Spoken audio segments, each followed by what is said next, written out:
아멘. 이 시간 우리에게 주시는 하나님 말씀은 에스더서 1장입니다.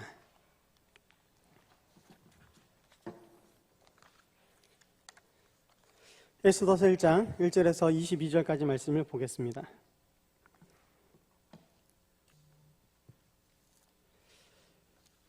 에스더서 1장 1절에서 22절까지 말씀을 교독하겠습니다. 제가 가진 성경 구약 성경 750쪽에 있습니다. 에스더서 1장 1절에서 22절까지 말씀을 교독하겠습니다. 제가 먼저 1장 1절의 말씀을 읽겠습니다. 이 일은 아하수에로 왕 때에 있었던 일이니 아하수에로는 인도로부터 구스까지 127지방을 다스리는 왕이라. 당시에 아하수에로 왕이 수산궁에서 즉위하고 왕위에 있은 지 제3년에 그의 모든 지방관과 신하들을 위하여 잔치를 베푸니 바사와 메대의 장수와 각 지방의 귀족과 지방관들이 다 왕 앞에 있는지라.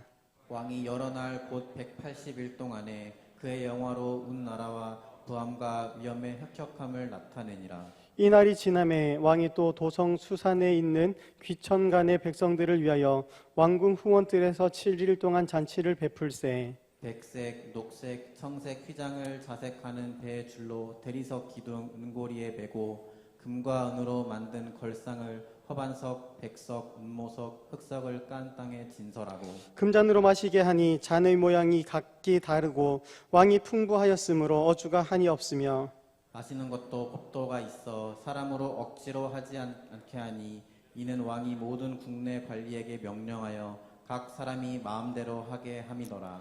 왕후 와스디도 아하수에로 왕궁에서 여인들을 위하여 잔치를 베푸니라.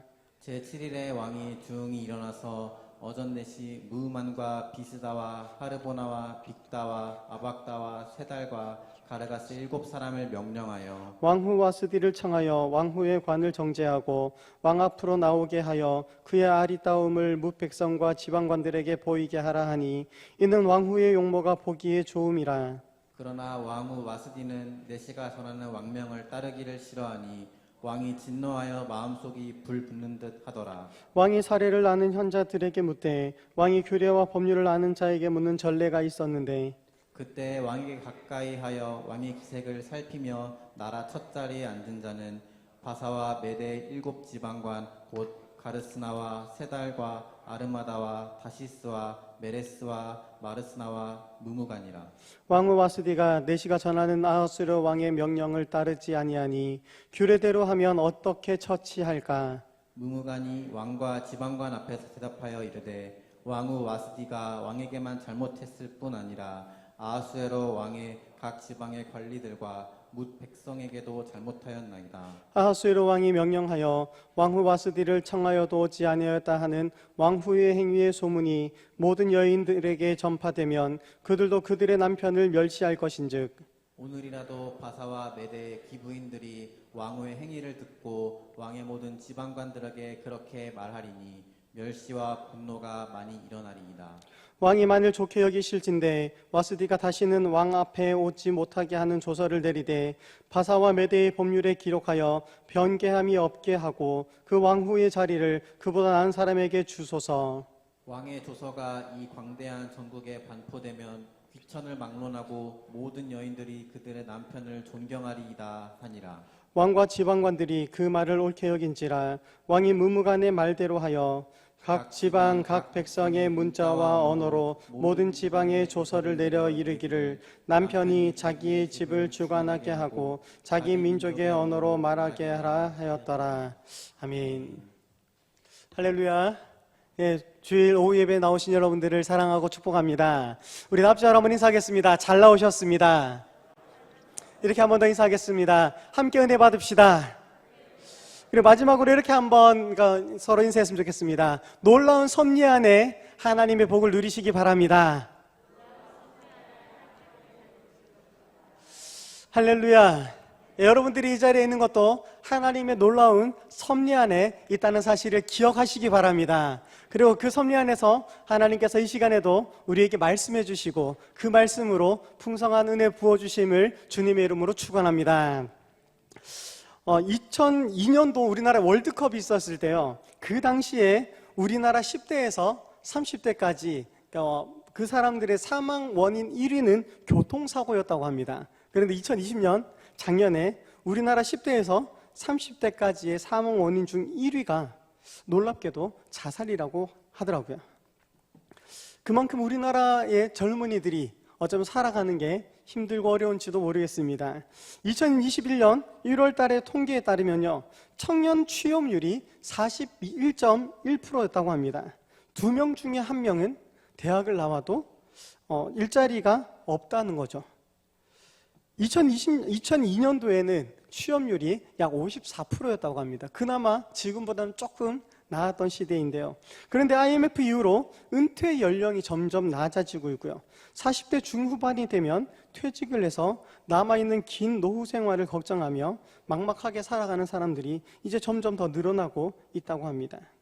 그러나 아무리 현실이 힘들고 어려워도 희망을 가지고 있으면 살아갈 수 있다라고 이야기를 하고 있습니다. 그리고 그것은 세상 사람들이 사실 너무나 잘 알고 있는 내용입니다. 내일 지구에 종말이 오더라도 나는 한 그루의 사과나무를 심겠다라고 이야기했던 스피노자는요, 희망에 대해서 이렇게 정의를 하고 있는데요. 우리가 그 결과에 대해서 어느 정도 생각하고 있는 미래 혹은 과거의 사물의 관념에서 생기는 아직 일어나지는 않았지만 일어날 일들을 기대하는 기쁨, 그 기쁨이 바로 희망이다라고 스피노자는 정의하고 있습니다. 그리고 그런 새로운 시작의 희망을 노래하는 책이요, 바로 오늘 본문 저희가 함께 읽은 이 에스더서입니다. 우리가 오늘부터 함께 좀 나눠볼 에스더서의 말씀은요, 페르시아에 정착한 유대인들의 이야기입니다. 제가 지난주 수요일까지 느헤미야에 대해서 설교를 쭉 했었는데요, 느헤미야는 이스라엘이 멸망하고 그들을 포로로 잡아가던 그 시대의 이야기들을 담고 있다면요, 이제 포로기 이후에 사람들이 돌아오고 혹은 그 페르시아에 남아서 있던 사람들이 어떤 삶을 살았는지에 대한 에피소드를 담아놓은 책이 오늘 우리가 함께 읽은 이 에스더서입니다. 기원 주전 586년에 바벨론에 의해서 남유다가 이스라엘이 완전히 멸망하게 됩니다. 그리고 그 당시의 문헌에 바벨론으로 끌려갔던 이스라엘 백성들은 약 200만 명이다라고 추정하고 있는데요. 그러나 얼마 후에 바벨론은 다시 페르시아에게 멸망합니다. 그리고 주전 536년에 1차 포로 귀환이 이루어지는데요, 그때 52,360명의 이스라엘 백성들이 돌아오게 됩니다. 그리고 포로로 끌려온 지 약 70년이 지난 516년 마침내 다시 스룹바벨 성전이라는 새로운 성전을 건축하게 되죠. 하지만 돌아온 사람에 비해서 끌려갔던 사람이 거의 20배나 많게 남아있었지 않겠습니까? 대부분의 유대인들은요, 그 페르시아에 정착하게 됩니다. 왜냐하면 고국으로 돌아와 봐야 전쟁이 끝나고 폐허로 남아있는 그 땅에 뭐가 남아있겠습니까? 무슨 건덕지가 남아있는 게 하나도 없었던 것이죠. 그때 이 에스더는요, 바로 그 1차 포로 귀환 이후에 그 페르시아 땅에 남아있던 이스라엘 백성들에 대한 이야기입니다. 그 당시 포로에서 돌아온 이스라엘 백성들은요, 투철한 신앙심으로 무장해서 예루살렘과 유대의 회복을 위한 사명감을 가지고 있었습니다. 그래서 돌아와서 자신의 재물들을 내어 성전을 건축하고 성벽을 새로 쌓고 그 자신의 민족들을 위해서 헌신하게 되죠. 하지만 페르시아에 남아있던 사람들은요, 먼저 포로로 귀환한 사람들이 그 남아있던 사람들을 정죄하고 손가락질했습니다. 하나님으로부터 버림받은 자들이라고 여겼기 때문이죠. 그러나 이 에스더서의 말씀은요, 하나님의 섭리는 어디에 있든지 그들을 향하고 있다는 이야기들을 우리에게 해주고 있습니다. 물론 포로에서 귀환하여 고국을 재건하고 성전을 다시 건축하는 것은 굉장히 귀한 일이죠. 하지만 하나님은 각자의 자리에서 각자의 삶에 주관하고 계시다는, 그래서 지금도 섭리하고 계심을 우리에게 말해주고 있습니다. 에스더서는요, 그 사실을 우리에게 보여주고 있습니다. 하나님의 백성은 어디에 있든지 그들을 사랑하시고 그리고 지금도 돌보아 주시고 섭리하고 계시다는 사실을 우리에게 알려주고 있습니다. 에스더서는요, 그래서 유대인들에게는 굉장히 인기가 있는 성경 중에 하나입니다. 왜냐하면 이스라엘의 역사들 가운데서요, 이렇게 박해자들을 이기고 승리한 몇 안 되는 중요한 사건 중에 하나인 불임절을 담고 있기 때문입니다. 이스라엘 백성들은요, 이방의 모진 핍박과 포로 생활 가운데서도 스스로 구별해서 거룩하게 살려고 굉장히 노력을 많이 합니다.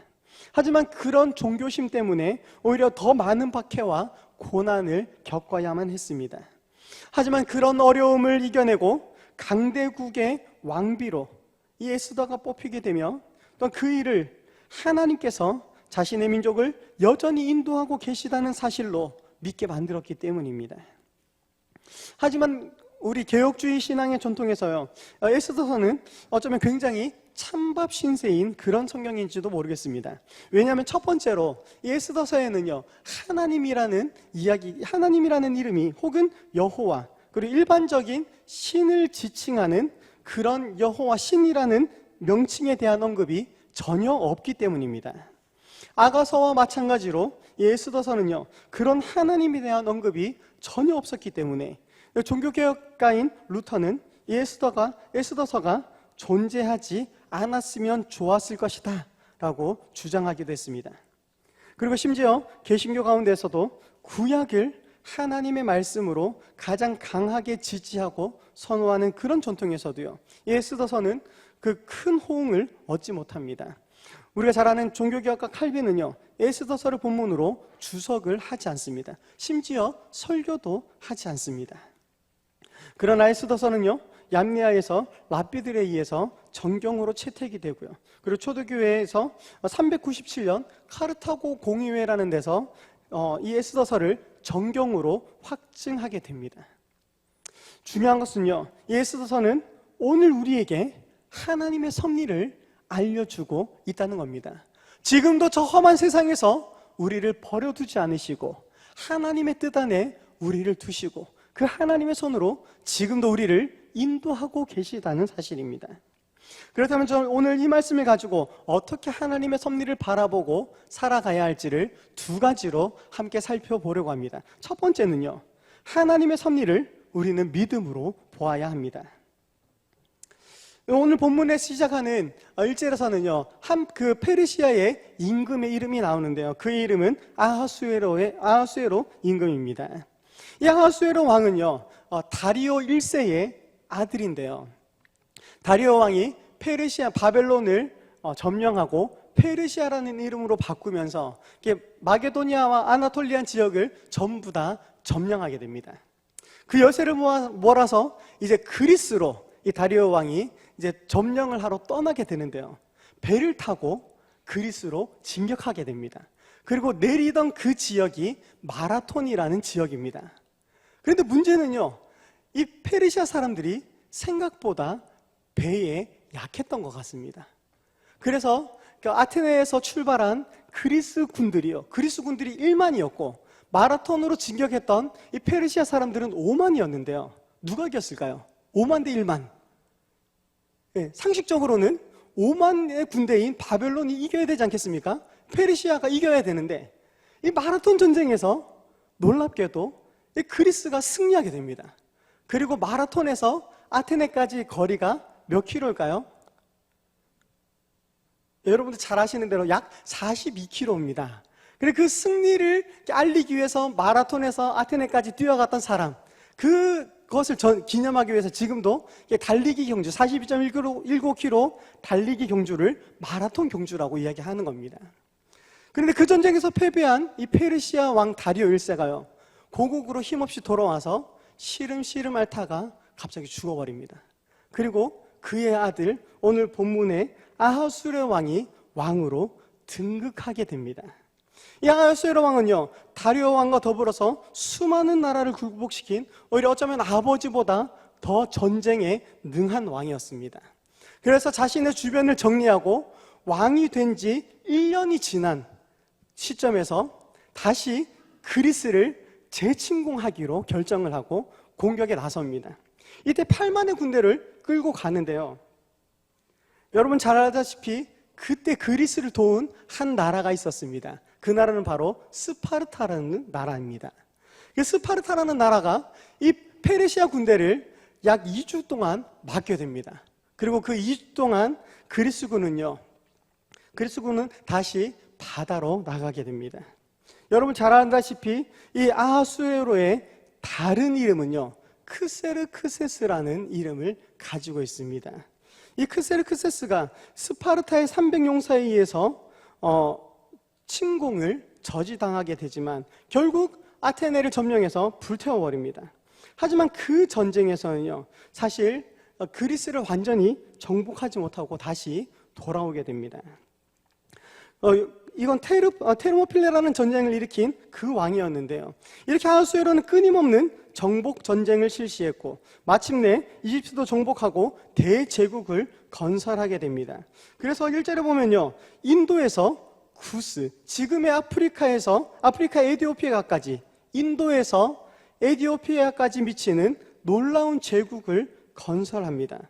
그리고 그는 자신의 업적과 통치를 자랑하기 위해 큰 잔치를 벌이게 되는데요. 그게 2절에서 4절까지 내용입니다.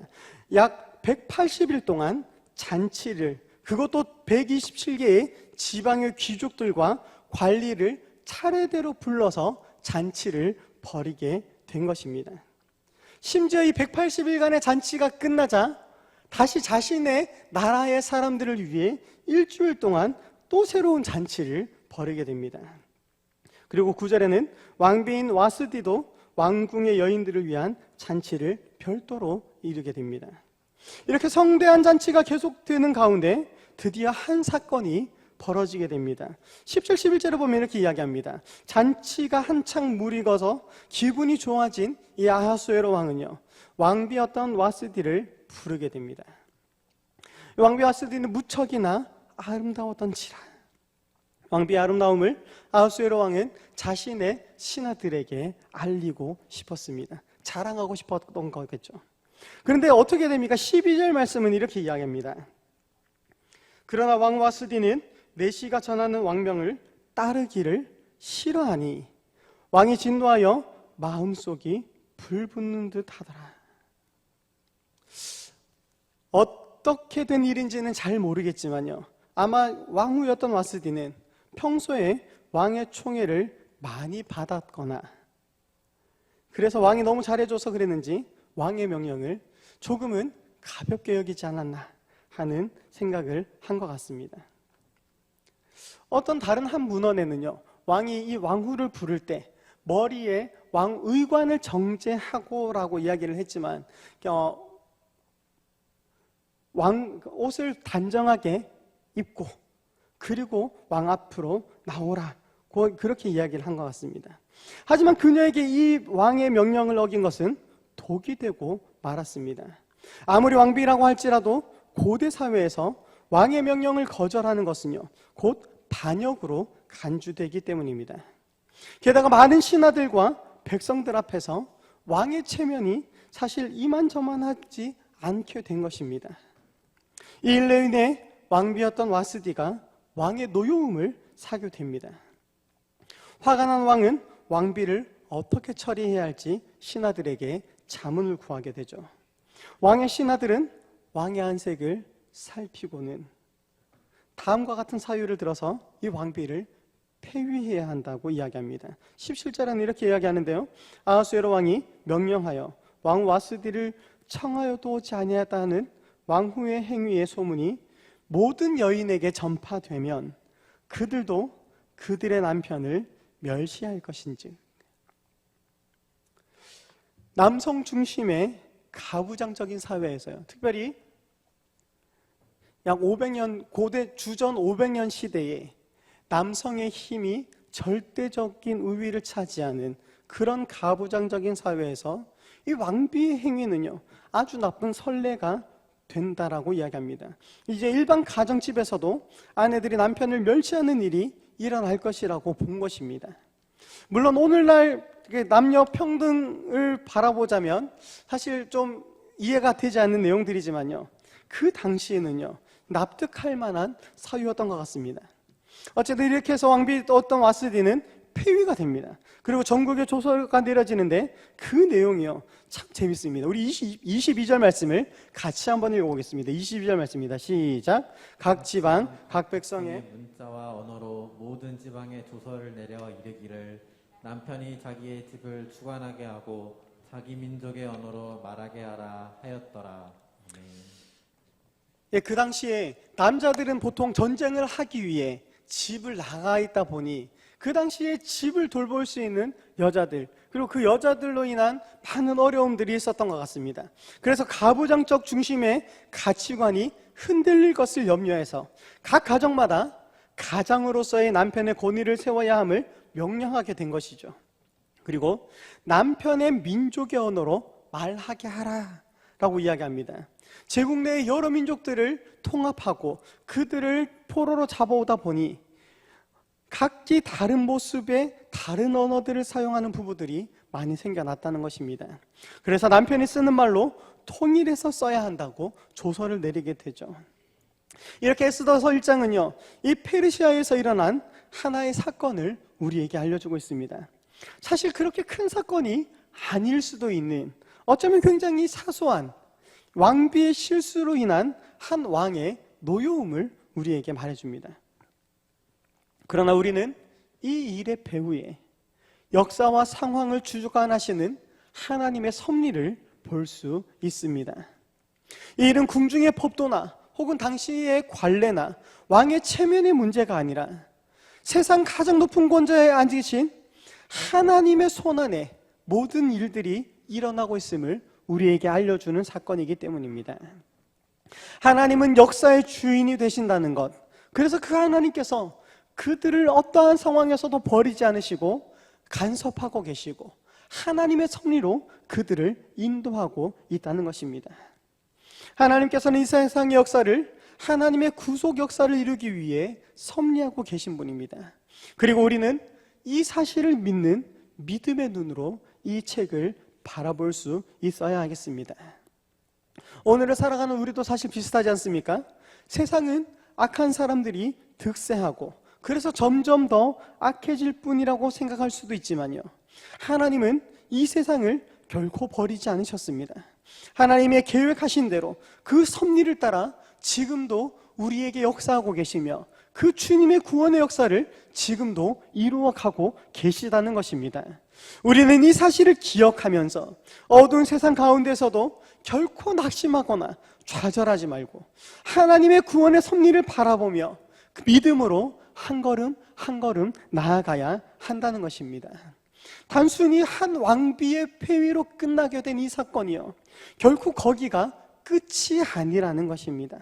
또한 오늘 우리에게 일어난 수많은 일들도요, 그저 나의 실수나 나의 잘못으로 벌어지는 일이 아니라는 것이죠. 그래서 어려움으로 인해 주저앉아 있는 거기가 우리 인생의 끝이 아님을 우리 또한 믿음의 눈으로 바라보아야 한다는 것입니다.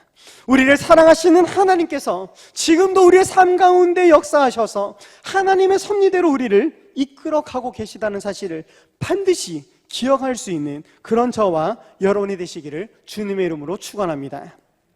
두 번째는요, 하나님의 섭리는 아주 사소한 것에서도 이루어지고 있다는 사실을 우리는 명심해야 합니다. 오늘 본문이 보여주는 또 아주 작은 사소한 일이 하나 있습니다. 아내를 자랑하고 싶은 이 아하수에로 왕의 마음, 그리고 사려 깊게 행동하지 못한 이 왕후였던 와스디의 행동이 발단해서 그 행동으로 인해서 새로운 하나님의 섭리가 시작되었기 때문입니다. 사실 우리는 하나님의 섭리라고 말하면 어떤 거창한 사건이나 그 놀라운 기적 같은 일만 생각하는데요, 꼭 그런 게 아닐 수도 있다는 것이죠. 이렇게 에스더서를 통한 구원의 역사는요, 사실 아주 사소한 일에서부터 시작되었기 때문입니다. 오랜 잔치로 인해 180일이나 되는, 거기에 7일을 더한 이 잔치로 인해서 사실 얼마나 힘들고 어려웠겠습니까? 그러므로 우리는요, 우리들이 생각한 사소한 일상들까지도요, 하나님의 섭리를 기대하는 마음으로 나아가야 합니다. 사실 밥을 먹고 잠을 자고 사람을 만나서 대화하고 이런 사소한 일들 가운데서도요, 우리를 향하신 하나님의 놀라운 섭리는 계속해서 이루어지고 있기 때문입니다. 여러분들 이 자리에 앉아 있는 이 자리에 앉아 있다는 그 사실 또한 하나님의 섭리하심을 믿으시기 바랍니다. 고린도전서 10장 31절에는 이렇게 이야기합니다. 먹든지 마시든지 무엇을 하든지 다 하나님의 영광을 위해 하라. 먹고 마시는 일 어쩌면 사람에게 있어서 가장 중요하지만 또한 어쩌면 굉장히 사소한 일이지 않습니까? 하지만 이런 사소한 일상에서도요, 하나님의 영광을 구하고 그 속에서 하나님의 섭리를 바라보며 우리는 하나님 뜻대로 이루어질 그 섭리를 기대하며 살아가야 한다는 것입니다. 이 에스더서의 말씀을 통해서 온 우주의 주인이시며 역사를 주관하고 섭리하시는 하나님을 바라보며 오늘 나의 일상의 모든 순간에서도 하나님의 섭리하심을 기대하며 살아가는 그런 저와 여러분이 되시기를 바랍니다. 그렇다면요, 과연 우리는 사소한 것까지도 사실 하나님께 의지하며 살아가고 있습니까? 아침에 눈을 뜨는 것, 그리고 아침에 일어나서 오늘 교회까지 걸어오는 가운데 하나님의 섭리를 얼마나 기대하며 나오셨습니까? 그리고 예배 마치고 돌아가서 남아있는 일상들 가운데 사실 우리는 얼마나 하나님의 섭리를 기대하며 또한 희망하며 살아가고 계십니까? 제가 처음 말씀드릴 때 희망은 앞으로 일어날 일들에 대한 기쁨의 표현이라고 이야기했습니다. 여러분들은 하나님의 섭리에 대한 희망을 얼마나 가지고 계십니까? 중요한 것은요, 우리는 그 하나님의 섭리를, 그 섭리가 결코 우연으로 일어난 일이 없으며 하나님의 섭리가 지금도 우리를 향해 있다는 사실을 믿음의 눈으로 바라보아야 한다는 것입니다. 사랑하는 성도 여러분, 말씀을 맺겠습니다. 오늘 이 에스더서 1장에서 일어난 아주 사소한 한 사건은요, 하나님의 구원의 계획의 시작임을 우리에게 알려주고 있습니다. 그리고 그 하나님의 섭리는 오늘을 살아가는 저와 여러분에게도 동일하게 임하고 있다는 것입니다. 아주 사소한 일일지라도 하나님의 섭리 안에서 우리에게 결코 우연으로 일어나는 일은 없다는 사실을 반드시 기억하며 아주 사소한 것까지도 하나님의 뜻을 찾고 구하며 그 하나님의 섭리 안에서 하나님의 뜻이 이루어짐을 기대하며 살아가는 그런 저와 여러분이 되시기를 바랍니다. 특별히 새로운 한 주를 다시 시작합니다. 그리고 어느덧 2021년이 오늘 10월 31일입니다. 그리고 내일은 11월에 한 달이 시작될 텐데요, 오늘 우리를 여기까지 인도하신 하나님께서는요, 지금도 섭리하고 계시고 내일의 우리의 새로운 삶도 반드시 인도하실 것입니다. 그 인도하심을 기대하며 하나님의 섭리를 믿음의 눈으로 바라보며 살아가는 그런 저와 여러분이 되시기를 다시 한번 주님의 이름으로 축원합니다.